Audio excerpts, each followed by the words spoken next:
Boa tarde a todos que nos acompanham pelo YouTube. Vamos então dar início à entrevista coletiva com o técnico Rogério Ceni, véspera da partida contra o Guarani, estreia do São Paulo no Campeonato Paulista. Primeira pergunta, repórter Thiago Kanzler, TV Bandeirantes. Obrigado, Felipe. Boa tarde para você, Rogério, a todos que nos acompanham.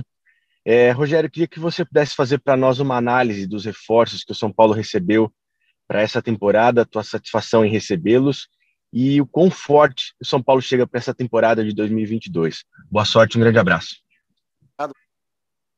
Eu acho que os nomes que chegaram são todos bons jogadores.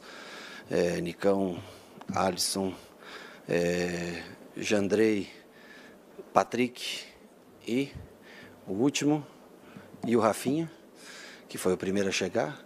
Todos jogadores já experimentados, jogadores que já demonstraram capacidade nos clubes aonde jogaram. Sem dúvida, nesse sentido, a gente se sente melhor, com mais opções do que no ano passado. Alguns setores ainda nós precisamos de reforços, mas vejam bem que esses jogadores chegaram dentro de situações onde contratos estavam terminados, porque, como nós já sabemos, o clube atravessa um momento delicado na parte financeira para trazer jogadores, contratar jogadores. São jogadores em fim de vínculo de contrato e que devem ajudar bastante a gente. Foram boas contratações.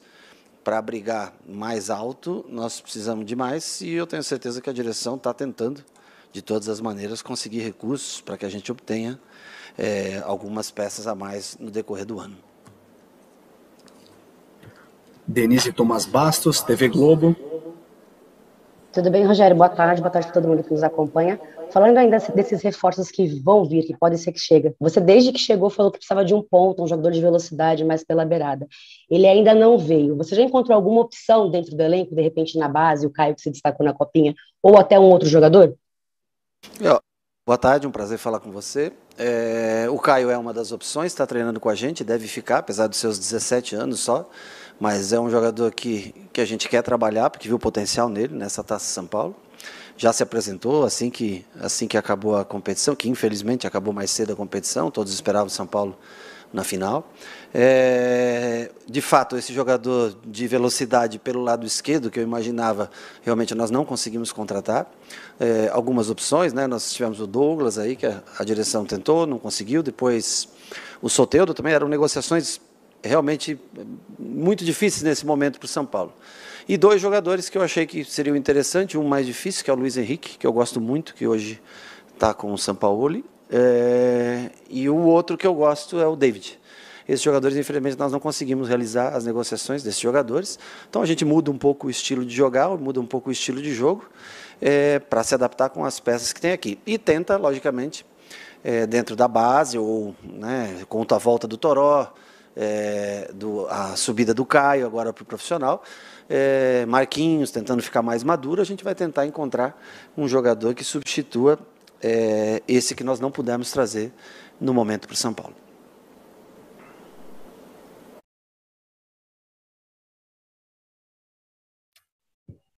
Eduardo Afonso, canais ESPN. Tudo bem, Rogério? Boa tarde a todos que estão na sala e nos acompanhando. Rogério, no ano passado a temporada foi atípica, né? Porque emendou o Campeonato Brasileiro com estaduais, pelo menos aqui no caso de São Paulo, né? São Paulo jogou com o seu Flamengo na época numa quarta e no domingo já estreou no Paulistão. Esse ano você teve aí 15 dias para trabalhar, não é o ideal, mas já é uma diferença gritante para o ano passado. O São Paulo estipulou algumas metas de conquista, entre elas está o Campeonato Paulista, como meta a conquista do bicampeonato. Isso traz alguma pressão ao São Paulo maior? E isso pode trazer um desgaste tão grande ao elenco como custou esse desgaste o restante da temporada depois da conquista do título do ano passado? Obrigado e boa sorte. Eu acho que o São Paulo, qualquer campeonato, não é o Paulista, né? O São Paulo gostaria de ganhar o Campeonato Brasileiro, gostaria de ganhar as maiores competições do ano. Esse é o desejo que a gente tem. Conforme o tempo vai passando, nós vamos conseguir ter uma noção exata de onde a gente pode chegar, né? Mas a briga é sempre pelos títulos. Ser campeão paulista traz pressão? Não, todo jogo do São Paulo é uma pressão, né? Times grandes são dessa maneira. e nós não vamos desgastar o elenco como no ano passado, porque nós tivemos férias esse ano, né? Nós tivemos os 30 dias de férias. O que nos atrapalhou bastante na pré-temporada foram, acho que 16 jogadores que contraíram Covid, ou na primeira semana, ou na segunda semana, ou no momento estão com Covid. Isso atrapalhou bastante. Além do Luciano, que voltou com uma lesão, acho que na panturrilha, se eu não me engano, e o Luan, que voltou a sentir algumas dores naquela lesão do ano passado. Então, assim, nós não conseguimos trabalhar, acho que só 8 atletas conseguiram trabalhar ininterruptamente esses 15 dias. Isso realmente atrapalhou bastante a gente na preparação. Mas nós vamos rodar o máximo de jogadores possíveis, independente de resultado. Nós vamos tentar dar ritmo de jogo para encontrar o time ideal com o passar das primeiras rodadas. Esse ao menos é que eu acho o meu objetivo, como eu vejo. Guilherme Pradella, Rádio CBN. Tudo bom, Rogério? Boa tarde para você.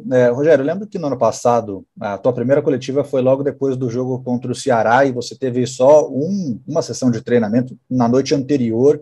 Você, inclusive, no dia tinha assinado já o contrato. E depois dessa partida contra o Ceará, a gente perguntou na coletiva de imprensa como é que você tinha chegado naquela escalação, e foi um time que até jogou bem. Se não me engano, você montou um losango no meio campo, tinha o Lisieiro, o Saro, o Benítez. Depois no jogo contra o Inter você mudou, você colocou um time com 3 zagueiros, pensando nas características do adversário. Com o tempo que você teve, 15 dias de treinamentos com quase todo mundo do elenco que você acabou de citar, teve as férias que imagino que você deve ter pensado também com relação ao time, com as contratações, quais características o São Paulo vai ter, sabendo que não chegaram todos os atletas que você queria, mas tem um elenco muito recheado de opções nesse momento? Obrigado. De nada, a minha primeira entrevista realmente foi contra o Ceará, meu contrato foi assinado bem depois, só em dezembro. Eu vim aqui no intuito de ajudar naquele momento, então foi assinado já para o fim, já agora nesse fim de ano é que nós acabamos assinando o contrato. Até então, o que valeu foi a palavra de um com o outro. Com relação a não ter a peça de lado que eu queria, muda-se um pouco o sistema. Eu pretendo utilizar muito mais a linha de 4 do que a linha de 3 zagueiros, jogar com linha de 4. Devido a não ter esse jogador de lado de força ainda, ou não ter encontrado nem na contratação, e ainda não ter desenvolvido um jogador para essa função, talvez mude um pouco o sistema de jogo do 4-2-4, como nós jogávamos, ou pretendíamos jogar muitas vezes, e pretendo utilizar a força física dos atletas para compensar contra alguns times que têm mais opções, mais jogadores diferenciados, número maior de jogadores diferenciados. Nós vamos tentar competir cada vez mais com adversários. Por isso que jogadores, né, como o Alisson é importante, como o Sara é importante, Patrick em forma é muito importante, enfim, dentre Nicão ajuda muito, mas é um outro time numa outra formação que é o que permite até o momento a gente construir.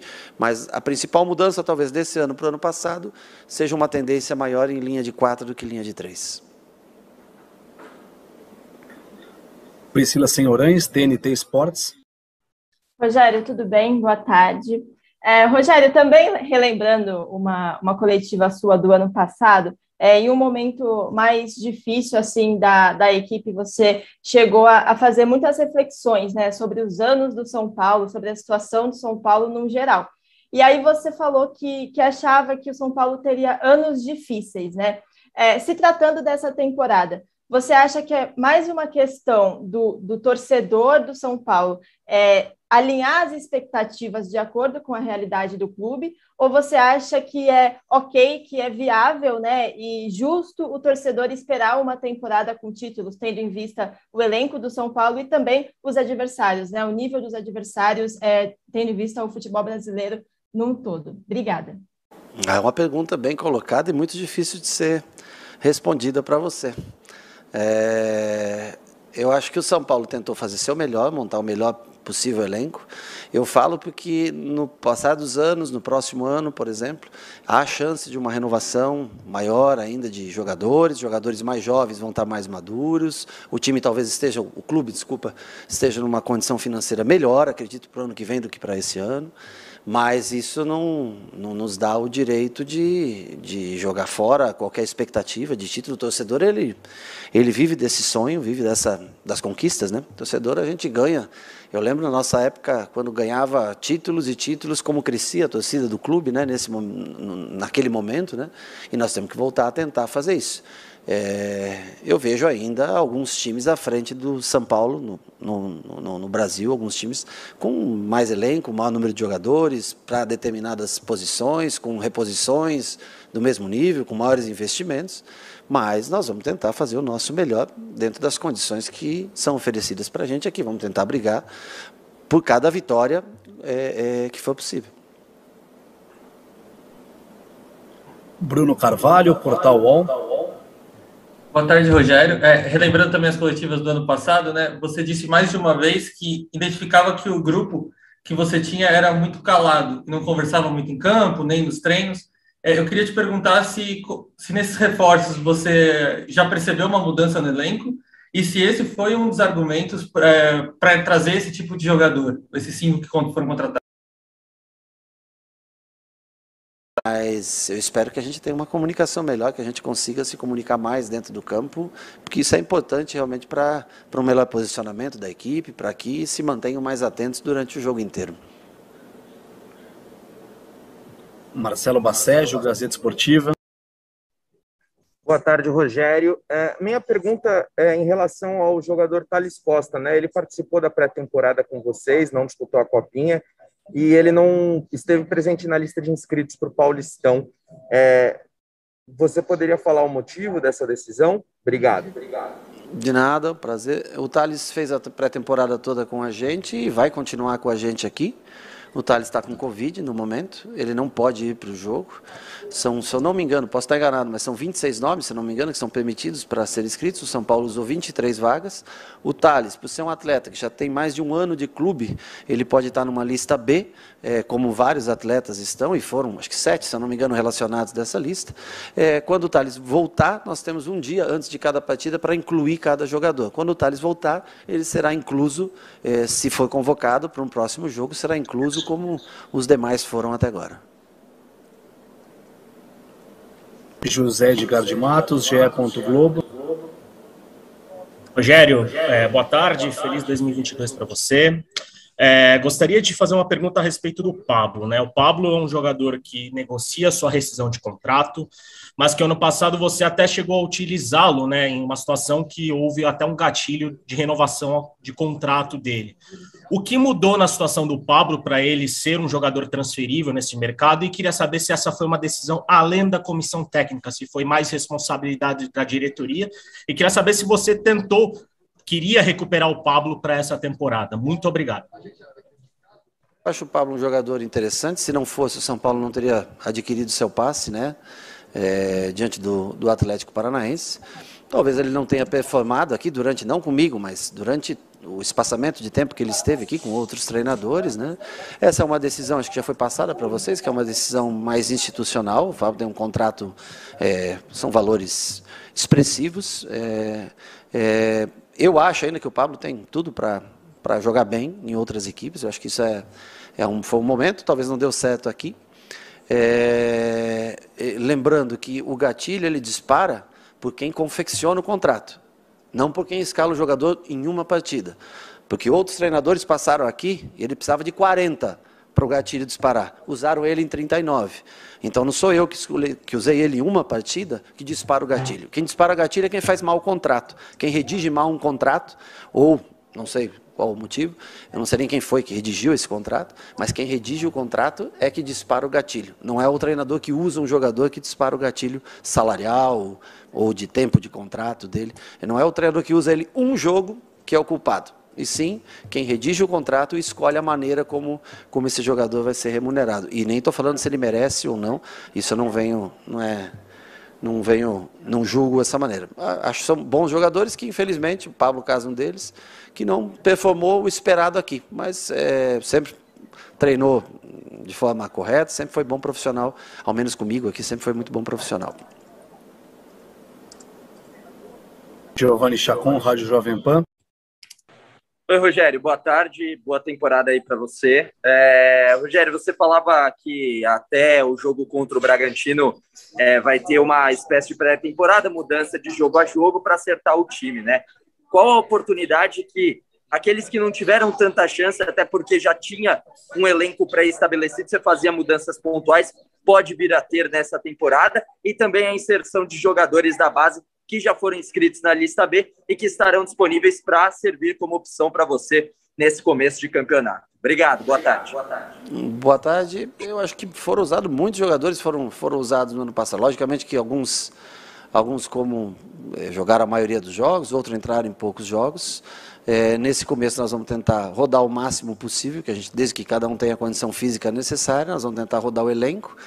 E sobre os garotos da base, já deve ter, para esse jogo contra o Guarani, nós já devemos ter 2 ou 3 jogadores que jogaram a Taça São Paulo, já relacionados para essa partida. Osmar Garrafa, TV Gazeta. Boa tarde, Rogério. Boa tarde a todos. Rogério, em uma de suas respostas, você falou que é natural, e eu até concordo com você, que existem equipes que estão, em termos de elenco, num patamar um pouco acima do São Paulo. Pensando em Campeonato Paulista, a gente tem o Palmeiras campeão da Libertadores, com o elenco praticamente montado aí, né?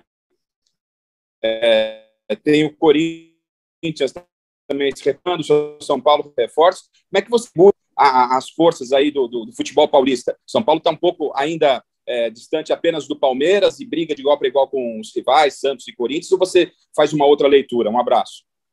Um abraço. Não, eu vejo que primeiro a gente se reforçou, a gente teve contratações, incluiria o Red Bull Bragantino também, né, nesses principais clubes, assim como Santos, São Paulo, Palmeiras e Corinthians. Como você bem falou, o Palmeiras é um time que acabou de ganhar a Libertadores, tem o seu elenco praticamente montado.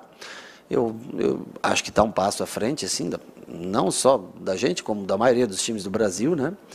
E no restante nós vamos ter que analisar de acordo com a competição dos jogos, do que a gente produzir em cada jogo, de como a gente conseguir encontrar o melhor sistema de jogo, os melhores 11 para começar jogos.